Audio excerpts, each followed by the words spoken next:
Oke, bismillahirrahmanirrahim. Assalamualaikum warahmatullahi wabarakatuh. Perkenalkan, nama saya Janur Alaudiansyah. Saya dari Sistem Informasi 1. Saya di sini untuk mempresentasikan hasil dari yang saya buat, itu rancangan proyek konsep aplikasi menggunakan Google Cloud Platform atau disingkat GCP. Untuk nama aplikasi yang saya buat itu adalah Document. Document ini tuh apa? Yaitu the platform manajemen dokumen cerdas. Platform ini tuh mungkin bisa dideskripsikan seperti aplikasi manajemen dokumen berbasis cloud yang memungkinkan pengguna mengunggah, menyimpan, mengelola, dan mencari dokumen secara cerdas dengan bantuan kecerdasan AI atau kecerdasan buatan. Aplikasi ini yang menargetkan ya kebutuhan bisnis kecil dan menengah serta tim yang membutuhkan sistem manajemen dokumen yang aman, skala label, dan dilengkapi dengan fitur AI seperti OCR, pengenalan teks dari gambar, terjemahan otomatis, dan analisis sentimen dokumen. Lalu yang fiturnya yang ada di sini itu ada 7, yaitu adalah bisa mengunggah dan menyimpan dokumen PDF, gambar, Word, Excel. Ini seperti yang pada umumnya di internet juga banyak ini seperti ini, bisa mengunggah dan menyimpan dokumen dari PDF, bisa dari gambar, bisa dari Word, bisa dari Excel gitu, Excel ke PDF gitu, dan lain-lain. Lalu OCR ini untuk mengekstrak teks dari gambar dan scan. Lalu yang ketiga adalah pencarian dokumen berbasis teks. Lalu yang keempat adalah terjemahan otomatis antar bahasa. Jadi itu kayak langsung ditranslate gitu loh. Ketika diupload nanti itu bakalan bisa, misalnya PDF sebelumnya yang kita upload itu menggunakan bahasa Inggris, itu kita nanti bisa ditranslate ke bahasa mana aja gitu. Lalu ada analisis sentimen, ringkasan dokumen, dan manajemen akses berbasis peran RBAC. Lalu yang terakhir ada notifikasi real time. Lalu ini ada table, itu yang kedua adalah poinnya itu rencana teknologi layanan GCP yang digunakan. Yang pertama itu ada komputer dan hosting. Saya menggunakan Cloudtron layanannya dan Firebase hosting. Ya karena Firebase hosting ini tuh dipakai global gitu kan, dan Cloudtron itu serverless juga, jadi kita nggak perlu sewa server yang secara fisik gitu ya, kita hanya beli online aja gitu, kita berlangganan gitu, serverless gitu, lebih oke juga gitu. Lalu yang selanjutnya ada cloud building dan artifact registry, dan fungsinya bisa dilihat di sini. Dan alasan pemilihan saya ya cukup ininya masuk akal gitu lah. Lalu untuk yang poin kedua itu adalah database store. Layanan saya gunakan adalah Firestore. Lalu yang kedua adalah Cloud SQL. Lalu yang ketiga adalah Cloud Storage dan Cloud CDN. Berikut adalah fungsi-fungsi dan alasannya yang saya pilih itu kenapa gitu. Lalu yang selanjutnya itu adalah AI dan machine learning. Layanan yang saya gunakan itu dokumen AI, OCR, ekstraksi dari dokumen ya, lebih optimal untuk dokumen dan akurasinya juga lumayan tinggi gitu dari kebanyakan yang banyak yang pakai gitu. Lalu ada translator AI, itu ada terjemahan bahasa yang tadi saya ada di poin ini. Di poin keempat, terjemahan otomatis antar bahasa. Itu layanan yang digunakan itu adalah ini, translator AI, mendukung 133 bahasa lebih gitu, tapi yang masuk di dalam modu main ini itu tuh baru 2 aja gitu ya, bahasa Indonesia dan bahasa Inggris gitu. Untuk selanjutnya nanti bisa dikembangkan kembali. Lalu yang terakhir adalah natural engine, analisis sentimen dan analisis teks canggih gitu. Lalu ada Vision AI, ada Vertex AI gitu. Network yang saya gunakan dan security yang saya gunakan itu yang pertama itu adalah layanan EIM, lalu Secret Manager dan Cloud Armor, lalu yang terakhir ada Cloud Load Balancing. 4 ini yang saya gunakan network dan security-nya. Untuk fungsi-fungsinya, untuk alasan pemilihannya, Cloud Load ini ya secara global gitu, HTTPS juga gitu untuk ininya dari Cloud Armor, dari pelindungan DOS, keamanannya juga ini menggunakan Cloud Armor. Lalu networkingnya itu bisa pakai ini API keys, secret manager, dan aman, terprodit dan terpusat juga gitu. Lalu untuk yang poin ke selanjutnya adalah integration dan messaging ini. Layanan yang saya gunakan adalah CloudPlop dan Cloud Solder dan Cloud Text ini. Alasan dan fungsi-fungsinya bisa dilihat di sini ya.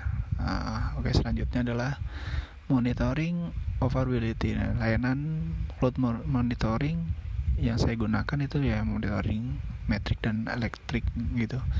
Alasannya ya fleksibilitas penuh performa aplikasi, dan untuk selanjutnya yang kedua adalah cloud logging, dan yang terakhir adalah cloud trace gitu. Nah, fungsi-fungsinya dan alasan pemilihannya ya bisa dilihat aja gitu. Yang selanjutnya adalah arsitektur aplikasi, diagram arsitektur, deskripsi layer arsitektur gitu. Berikut adalah arsitektur dokumen ini gitu, yang digambarkan dalam lapisan-lapisan layar arsitekturnya gitu. Ini kurang lebihnya seperti ini gitu. Client access layer itu ada web, ada mobile, future, dan REST API gitu. Cloud CDN plus global load balance. Lalu yang security API gateway-nya yang pakai yang tadi, yang Cloud AM, RABC, dan Secret Manager, dan Cloud Armor. Lalu core service pipeline-nya itu menggunakan API core, ada out service, ada AI service, ada native service. Lalu data knowledge layer-nya ini database-nya ya, itu udah bisa saya pakai Firestore, Cloud SQL, Cloud Store, lalu BigQuery juga kita pakai, dokumen AI, meliputi dokumen AI, transistor AI, natural language AI, lalu Vertex AI gitu. Lalu ininya yang terakhir itu menggunakan Cloudblind, Artifact Cloud Monitoring, dan Cloud Logging. Selanjutnya untuk penjelasan dari alur data ini ya bisa dilihat sendiri aja. User request flow menggunakan aplikasi melalui browser aplikasi, bisa dibaca aja, langsung kita next aja. Untuk upload flow-nya itu user mengunggah dokumen CloudTron, API core, menerima file, dan lain-lainnya. Lalu selanjutnya adalah pencarian dokumen flow. Lalu yang keempat adalah solder text flow. Lalu keunggulan dari arsitektur ini itu yang pertama adalah serverless, tidak perlu mengelola server atau scaling sesuai beban gitu, karena ini kan suatu data gitu ya, data yang sering diupload ataupun sering digunakan oleh customer gitu. Kalau misalnya kita menggunakan server yang tidak serverless gitu ya, itu kan membutuhkan hardware-nya gitu, membutuhkan spesifikasi yang mumpuni gitu. Mendingan kita menggunakan serverless aja gitu. Lalu yang kedua adalah microservice, setiap layanan berjalan independen di CloudTron. Lalu adalah event driven, menggunakan put sub. Dan lalu yang keempat adalah Scrabble, setiap komponen dapat dikalahkan secara horizontal. Lalu ada source IAM untuk kontrol akses. Selanjutnya itu ada yang terakhir. Ini ada observable, monitoring, logging, dan tracking terpusat aja gitu. Untuk ini mockup desain antarmuka UI aplikasi di halaman dashboardnya ini kurang lebih nanti seperti ini ya. Seperti ini, mungkin bisa dilihat di ini aja. Saya juga sudah membuat ini menggunakan HTML. Ini dokumen, ini halaman dashboardnya seperti ini. Dashboardnya ini bisa mencari dokumen juga, bisa diketik, tapi ini belum berfungsi ya. Ini saya menggunakan HTML sih, nggak menggunakan Java, PHP, dan lain-lain yang gampang-gampang aja gitu. Ini hanya sekedar UI aja gitu kan.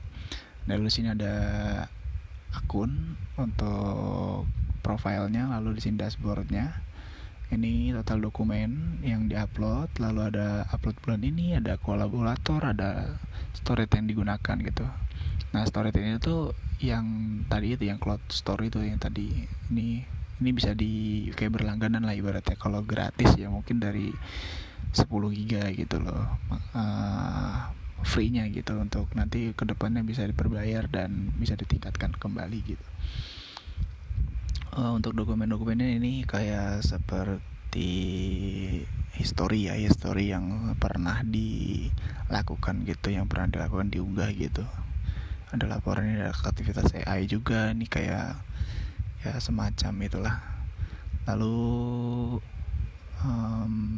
selanjutnya itu adalah halaman upload pemrosesan. Kita kesini aja biar lebih enak gitu ya, biar bisa dipencet-pencet juga. Ini diagramnya. Lalu di sini nih, ini uploadnya. Ini upload dokumennya seperti inilah kurang lebih untuk ininya, untuk tampilannya. Ini bisa diupload tapi nggak bisa diakses ya. Nah yang tadi ini tuh bisa di checklist nih, ekstrak teks, atau kita misalnya mau upload nih file PDF, masukin ke sini, set gitu. Nah nanti sini tuh ada pilihan nih dalam PDF ini tuh mau kita apakan gitu loh. Bisa kita ekstrak teks menggunakan OCR, bisa terjemahkan. Nah terjemahan ini ada bahasanya nih, ada bahasa Inggris, ada bahasa Indonesia, bisa dipilih. Ini saya belum tambahkan yang lain-lainnya gitu. Lalu ini menggunakan API ya. Lalu ini ada analisis sentimen, tinggal di checklist aja. Lalu yang terakhir ada ringkasan otomatis. Nanti kalau udah sesudah ini tinggal diupload aja. Nanti processingnya seperti ini kurang lebihnya gitu loh. Upload selesai, OCR selesai. Lalu kalau misalnya ini dinyalakan, masih ada processing terjemahan berjalan gitu sampai selesai gitu. Lalu yang selanjutnya itu adalah ini halaman detail dokumen ya, atau hasilnya lah ya, hasil yang kita upload yang tadi seperti itu. Kita lihat di sini aja sekalian. Ini detail dokumen hasil AI ya, kurang lebih nanti yang hasil yang sesudah diupload tadi yang di halaman sebelumnya di sini, ketika prosesnya itu selesai, nanti dokumen tampilan yang dihasilkan tuh yang seperti ini gitu loh. Nanti di sini ada previewnya, ada preview dokumennya, seperti inilah kurang lebih. Nanti di sini ada download, ada edit, ada bagikan, dan ada hapus gitu. Misal bagikan bisa dibagikan ke salin link, ataupun bisa dibagikan dalam bentuk filenya gitu ke dalam WhatsApp, Facebook, Instagram, ataupun LinkedIn, ataupun dan lain-lainnya gitu loh. Informasi dokumen ini ukuran yang tadi diupload, sekaligus ini adalah proses dari ini yang tadi dipilih gitu nih, ukurannya, lalu tipenya PDF, diunggahnya pada ini tanggal berapa, di jam berapa, oleh siapa. Nah olehnya itu adalah si user yang tadi, user yang kita gitu loh, yang kita ini. Jadi ya ini pasti nama kalian nanti di sini. Misalnya nama saya General Audiensia, ini oleh General Audiensia, seperti itu. Lalu konten OCR-nya ini kurang lebih nanti seperti ini.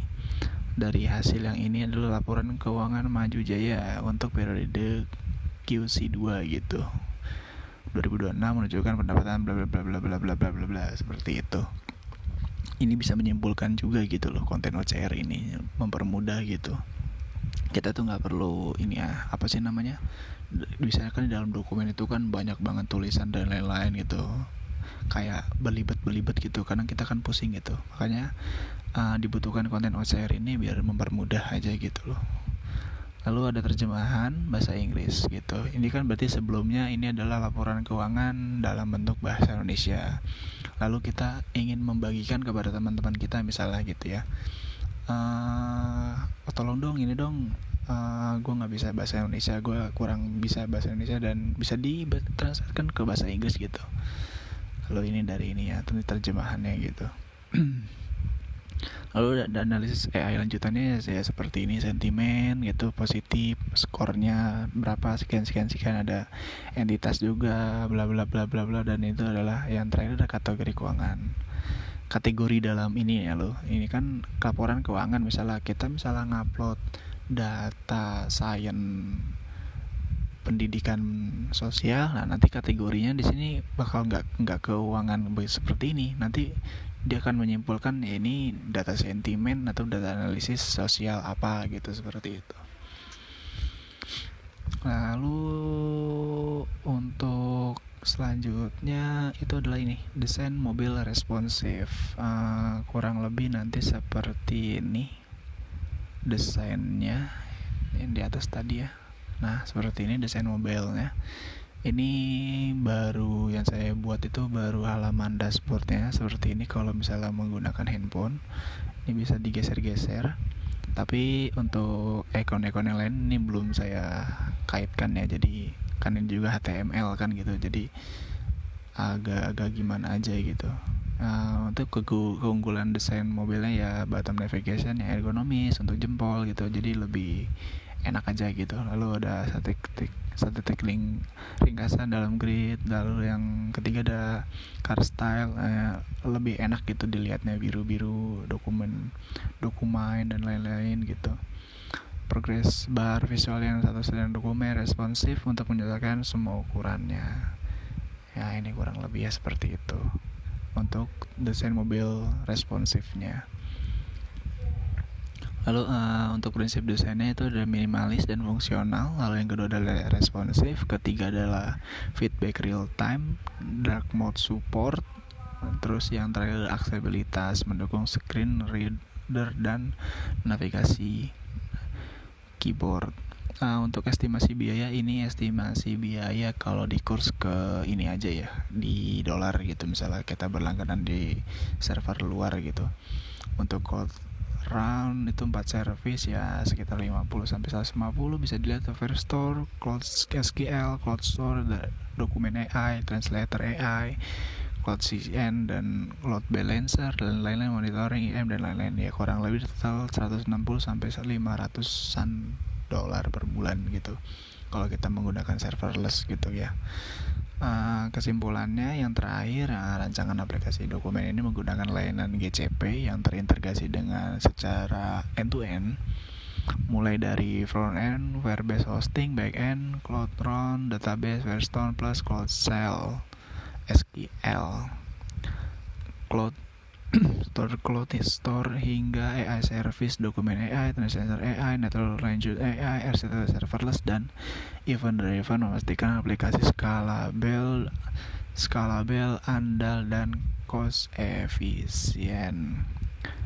efensif. Sementara layanan keamanan monitoring GCP menjaga keandalan dan kepatuhan sistem.